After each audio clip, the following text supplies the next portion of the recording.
All right, guys, y'all are gonna have to ignore my wet, drying hair. I just got out of the shower. Both kids are sleeping, so we're gonna knock this out while we can. Actually, I'm gonna put it up. If you only do one module, this entire nutritional fix, module 4 is where I want you to start. Module 4 is where the bulk of the information is. I learned so much from this module. She's going to take us grocery shopping. She's going to teach us how to meal prep in bulk and meal prep meal to meal. All the things that you need to know to be successful with your nutrition. So the first thing she's going to talk about is maneuvering the supermarket. And I learned so much with this. Grocery shopping is one of those things you kind of just grow up and you go with your parents, but you don't really pay that much of attention because you don't have to pay for it and they get to pick what you eat. So it's kind of one of those things, once you have your own house and your own family and your own kids, you just all of a sudden have to supply your house with food. So I learned so much from watching her go grocery shopping, and she will actually take you grocery shopping and tell you where you need to spend most of your time.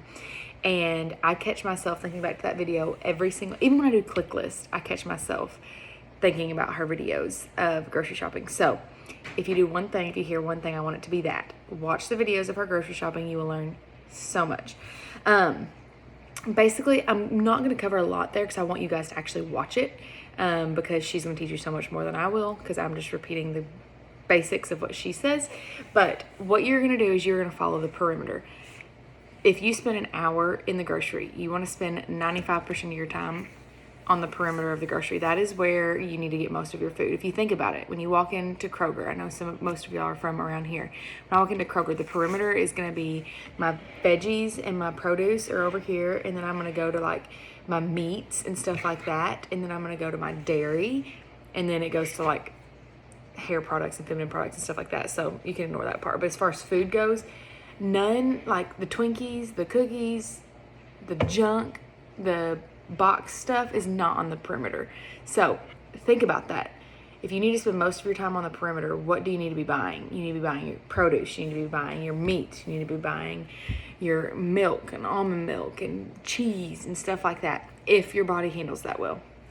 So that is what she's going to outline about staying on the perimeter. She gives good examples, like when you're looking at fruits and veggies. Now, I don't buy organic fruits and vegetables. Goal is, normally we have a garden. We didn't last year because we just moved into our house.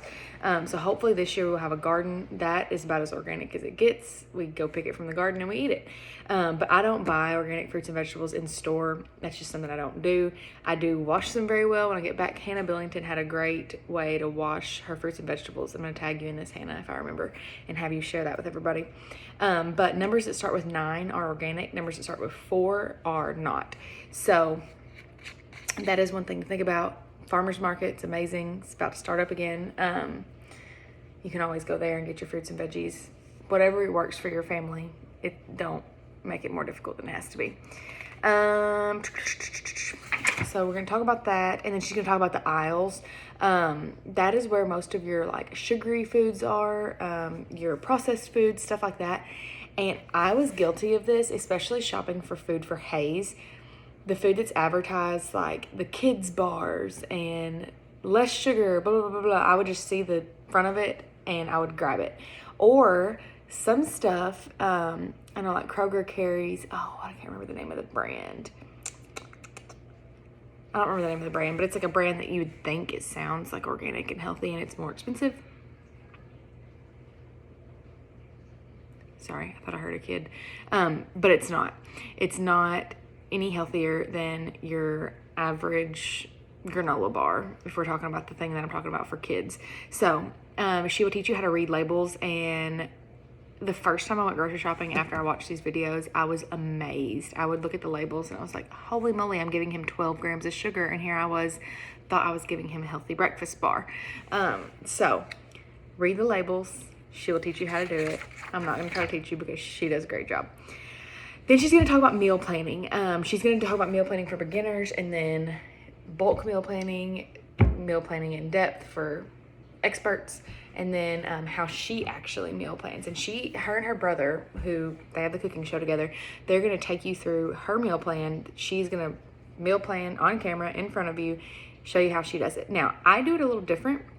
This is something you just have to play around with and figure out what works for you and your family. Clint works a super weird schedule. He works swing shifts. So when he's not here for supper, like I don't need to make like a 5-course meal for me and Hayes.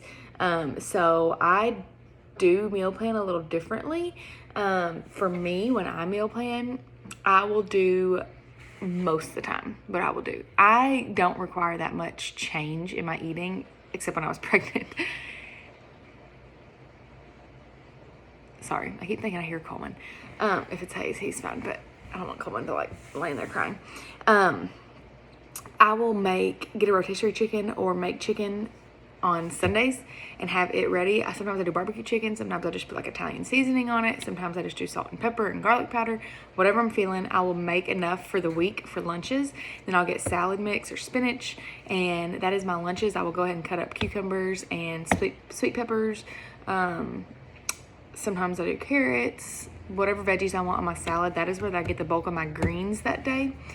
For breakfast, I actually go day by day.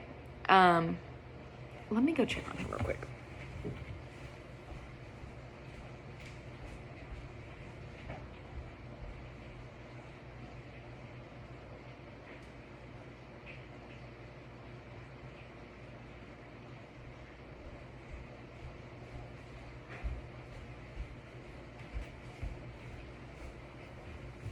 Okay, sorry, I'm hearing things. He's still sound asleep.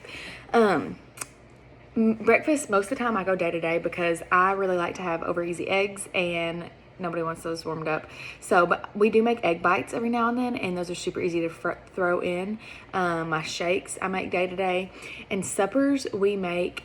I am picky and I like my stuff fresh. So we make everything fresh, especially if Clint's on midnights, because I don't need to make so much that it feeds an entire family because he's not here.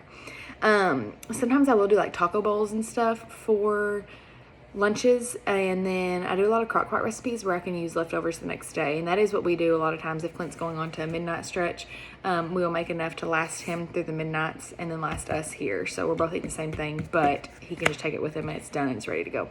So figure out whatever works for your family. I will prep, like most of my prepping is just stuff to make things convenient. Like I'll go ahead and boil eggs. I'll go ahead and cut up cucumbers. I'll go ahead and peel stuff. Go ahead and cook the chicken. I will go ahead and have everything ready. That way it's convenient and I don't have an excuse, because a lot of times the reason why people eat poorly is because it's convenient. Driving through McDonald's is apparently convenient, but if I have everything ready, today it took like a minute and a half to make my lunch, and that was with Hayes pulling on my legs. So I literally had a salad mix ready, put it in a bowl, dropped some mandarin oranges over there, and ripped up some deli meat and threw it on there, and then poured my dressing, and I was done. So make sure when you meal plan, you want to mix containers with every meal. So don't just eat protein for lunch, or don't just eat carbs for lunch, because then what's going to happen is at the end of the day you're going to be left with random containers left. So I would go ahead and chart out each day what you're going to have for each meal. That way you're not left with an odd meal like a fruit and a carb for supper and that's it. So do that. She recommends using the Ultimate Portion Fix grocery list before you go shopping or before you make your click list. That way you're not picking up random things and you don't forget things. Then on page 91, she actually shows you a meal plan example. This follows plan B, so if you're not plan B, just alter it to that. And I love how she has written out, she even puts her Shakeology in there for her snacks, for dinners. Make it simple. Don't overthink it. It doesn't have to be some gourmet meal every single night. Make it easy on yourself. Then she talks about advanced meal planning in video 20. She recommends, if you're going to use a fixate recipe, and I like to do this too, start with your supper first when you're meal planning, because that way you can figure out what containers go with your supper and then fill in the empty spots up through the rest of the day, because those are easy to fill in, to where it's hard to make a supper out of what you have left over. So go for that. And then she recommends using your daily logbook, of course. And if you want these, I think they're $19.99, using this to keep up with your nutrition. So go for that. And then she gives another meal plan example on page 94 and 95. And then in video 21, that is where her and her brother are actually going to show you a 5-day meal prep. And they eat a lot of the same meals, even for suppers. And they'll go ahead and cook like their asparagus and stuff like that and just warm it up. I just want it fresh, so I don't do that. But you figure out what works for you and go from there. And then in video 22, she shows us what she actually does for her meal planning, because she's not going to do it 5 days at a time either. She shows us what she does for hers, and watch those videos. I'm not going to try to recap them because you will learn the most from just watching her do it. So, like I said, if you hear one thing this entire time, watch those videos about her grocery shopping, where to spend most of your time at the grocery store, and then we're going to actually dive into meal prepping. So once you watch those videos for meal prepping in module 4, you can go ahead and make your grocery list, pick out some meals, and I encourage you to start trying to use those containers and start trying to meal prep.